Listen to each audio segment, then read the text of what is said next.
Hey guys and girls, Board now back with you. On this video I will be talking about Red Rose Series 1 Episode 3. The episode is called Scapegoat. Full spoilers from the start of this review in case you haven't seen it, just warning you.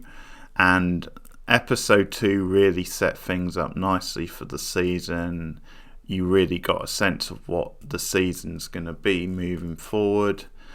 And I was really impressed with that sort of gut punch, that unsurprising death, and just how it set up the character motivations for Wren and for her friends, and just how it changed things, because I was really in favour of that, because personally out of the two characters I was more interested in Wren than Rochelle, but it's good the way they've done it and they've set up the rest of the season, because it does give Wren this personal involvement now and this extra sort of layer to her character, and it becomes something to chew on now, not just for her but for the rest of the gang, and that's something we see played with quite nicely in this, where there is like a dispute between them about what's the right way to move forward with this. And ultimately they come out on the side of, we need to do this for Rochelle. And that sort of justifies partly what Wren's doing. The fact that she doesn't just throw this phone away, or she doesn't go to an adult. Not that an adult would believe her, but there's this sense of purpose where she has to do this for her friend. She has to get to the bottom of it. And that's why she goes along with the Red Rose. She accepts the app, and once again there's some shenanigans that goes along with that, with some of the stuff Red Rose is doing, portraying her in a bad light. It's sort of like posting videos to social media, videos that portray her in a bad light. And once again it's this sort of horror twist on the sort of horror of social media in a way, and that's what we start to see in this episode. But one thing this show does do well is the horror moments, and there's a couple of good examples of that. The first example is when Wren starts, playing with the app and accepting its messages and like indulging in it, and when she first gets contact with Rochelle, or what appears to be Rochelle. So this is similar to what we saw with Rochelle when she saw a vision of her dead mother on the phone, and obviously she became torn and emotionally involved and like manipulated, and this sort of starts happening with Wren, where Rochelle actually appears to her on the screen. And that was a really well done moment, because initially she's on the phone, like it's her image, and she starts doing this rhyme which the app has asked her to do, this red rose sort of rhyme, and then out of nowhere her face is like changed to Rochelle's, and it's a really sort of jump scare type moment. And this show does the horror well, I think partly because at times it's so intimate, and it knows how to pull like a good random scare out of the bag like that. The other really good sort of moment like that is when Wren goes to the graveyard, goes to see like Rochelle's gravestone, and where she's like reading the phone and she's got the phone held up, and she sort of like seems to be like filming or something like that, and you just see like the redness of the phone, like the red rose, like red sort of thing, and it's this good sort of visual, this sort of good moody type visual, and that's an example where that gets posted. But as I said, I really like Wren as a lead. I think the actress is very good. She gives her a bit of a heart, a bit of a grit to her, very sort of feisty, quite a lot to the character. She's very sort of likable and sympathetic.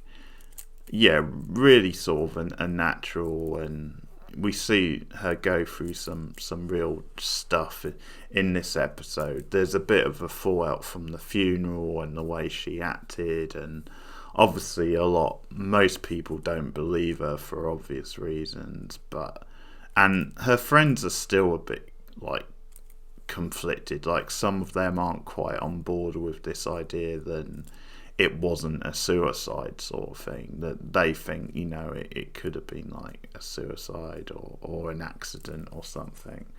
And there's just this thing where Wren's mother wants her to like go and apologise to Vinny, Rochelle's father, and there's a bit of a pushback on that because Wren feels like, well, no, she's telling the truth. So, but obviously it's like sensible advice in some ways, because it's very upsetting for Rochelle's father, Vinny, to hear this stuff, regardless of if it's true. And that's part of the whole point, is that it's very hard to convince an adult and to prove this stuff, even if you feel he should know and he has a right to know.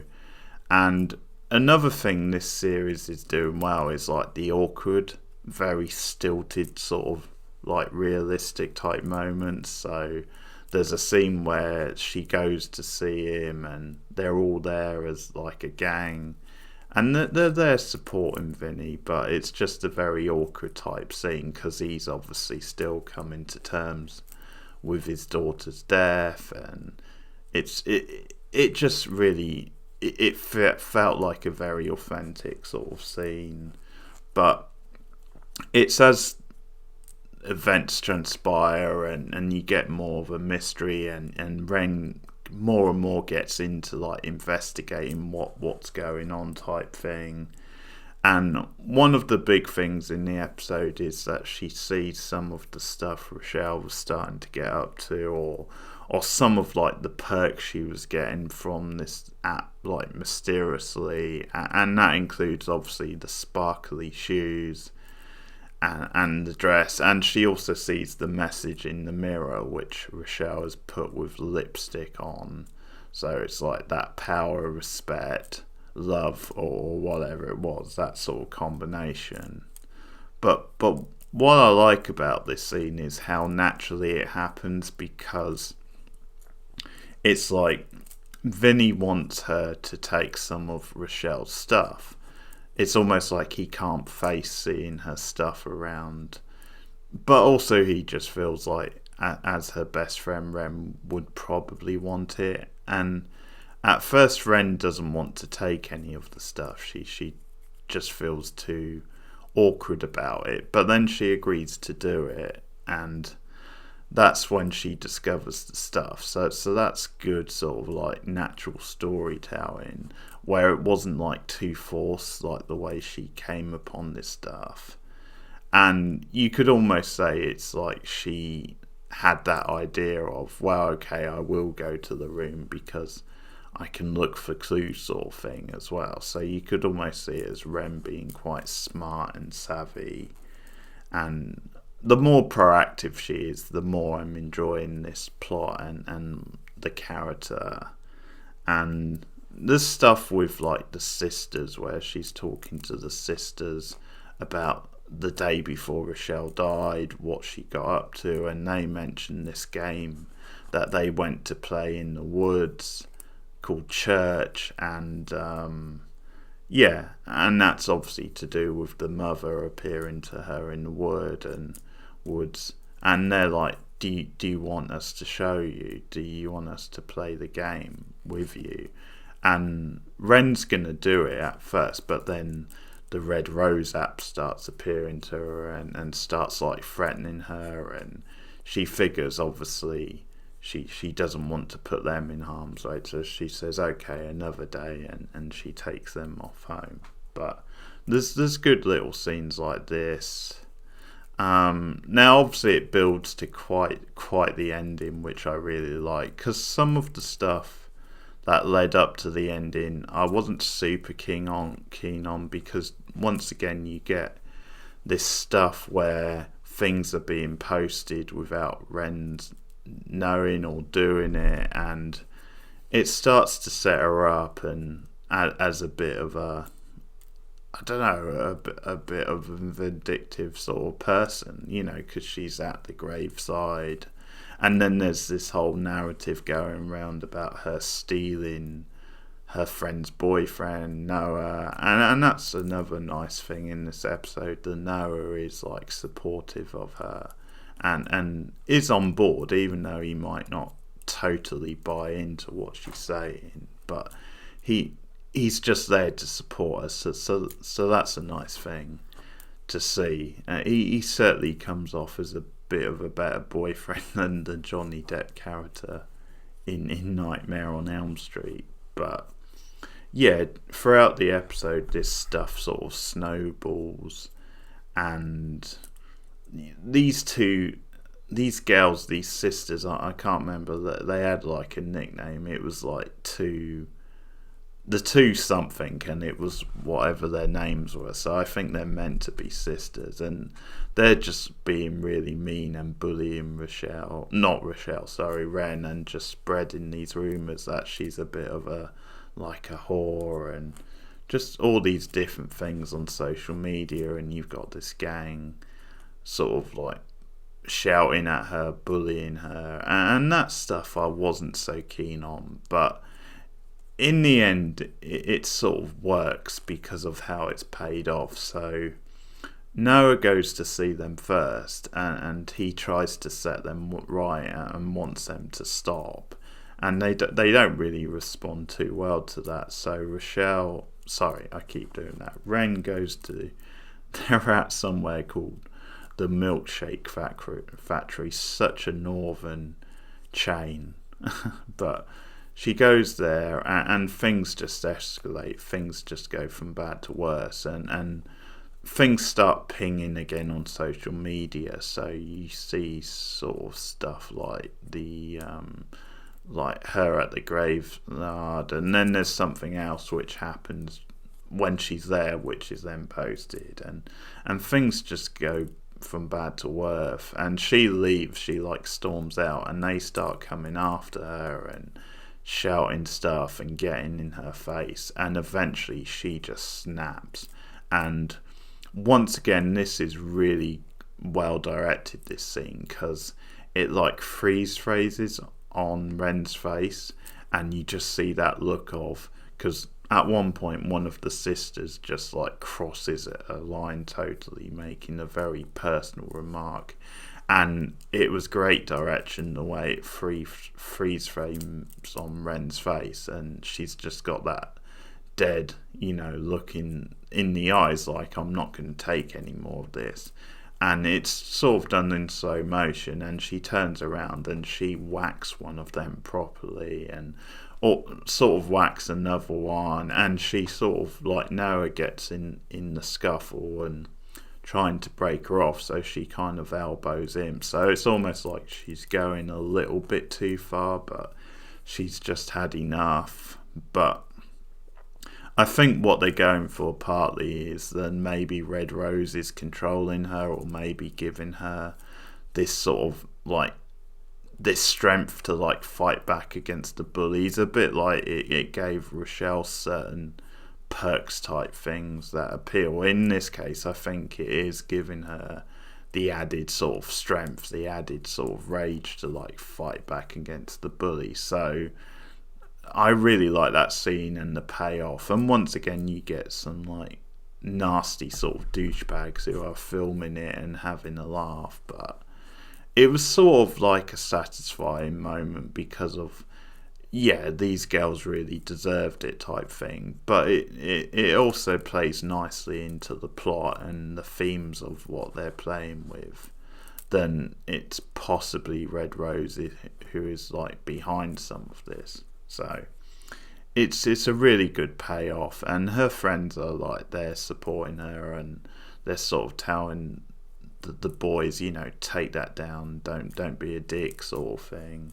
And there's certain things in the episode, like Taz is like, who's more the tech sort of guy, he's like looking stuff up and investigating stuff for Wren to try and find out what exactly is going on. They're like searching different like sites, social media sites, to see if they can find any similarities. And there's a bit of a subplot with like Anthony where he's starting to experience some things, like because he's on this like social media sort of like dating type site, and there's something weird going on with that where it's like these repeated messages like are you there mate type thing, and just something, another sort of like version of Red Rum or something like that seems to be controlling that site. So that's something which is sort of like flagged up. But yeah, it builds nicely, and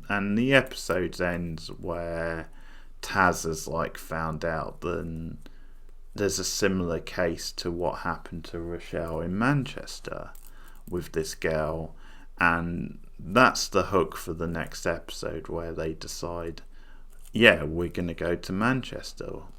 That's where the answers are. We're going to find out what exactly has been going on.